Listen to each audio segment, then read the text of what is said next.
नमस्कार मैत्रिणींनो, @आरतीज किचन 27 चॅनलवर आपलं सगळ्यांचं स्वागत आहे.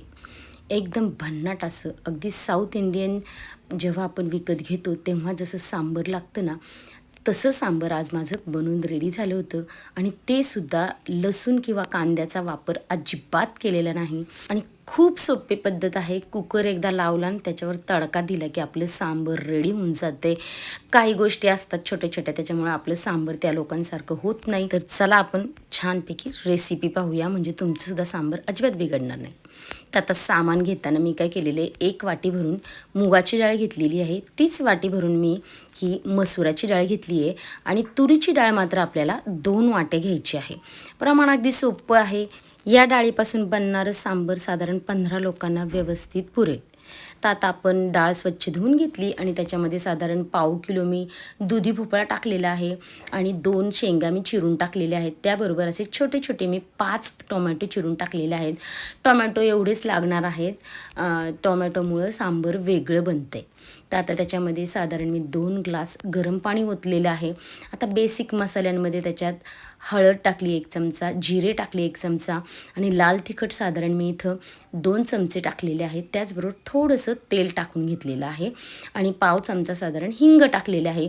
मला इथं थोडं पाणी कमी वाटते म्हणून मी हे अजून थोडंसं पाणी टाकून घेतले. आता हे सगळं छानपैकी मिक्स करून घ्यायचं आहे. आपल्याला डाळ शिजायला किती वेळ लागतो तुमच्या कुकरनुसार 3 शिट्या काढून घ्या आणि मस्तपैकी घट्ट अशी डाळ शिजून घ्या. आता प्रेशर घालवलं आहे आणि पहा आपली घट्ट अशी डाळ शिजून झालेली आहे. त्याबरोबर शेवगा आणि भोपळासुद्धा शिजून झालेला आहे. बरं, तुमच्याकडे लाल भोपळा असेल तर तोसुद्धा तुम्ही टाकू शकता. आता जेवढं पातळ रस्सा हवा आहे त्यानुसार तुम्ही गरम पाणी ओता आणि पुन्हा या डाळीला उकळायला ठेवा. ठीक आहे. आपल्याला आता त्याच्यात एक तडका बनवायचा आहे. त्याच्या आधी मी चवीनुसार त्याच्यामध्ये मीठ टाकून घेतले आणि साधारण 2-3 इंच चिंच आणि एक मोठा चमचा भरून मी इथं गूळ टाकलेला आहे. एकदम भन्नाट होतं वरण. या पद्धतीने तुम्ही सांबर नक्की करून पहा.